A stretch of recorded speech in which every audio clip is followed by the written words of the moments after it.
আসসালামু আলাইকুম গাইস, সবাই কেমন আছেন? আশা করি ভালো আছেন। তো সকাল সকাল এসে বললাম দেখতে প্রকৃতির সবুজ দৃশ্য। তো চলেন সবাই মিলে দেখে আসি, সবাই সাথেই থাকবেন।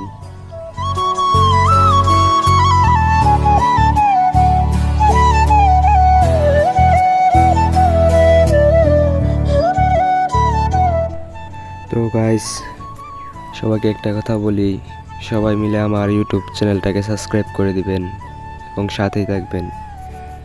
নতুন ইউটিউব চ্যানেলটা সাবস্ক্রাইব করে দিয়েন সবাই মিলে।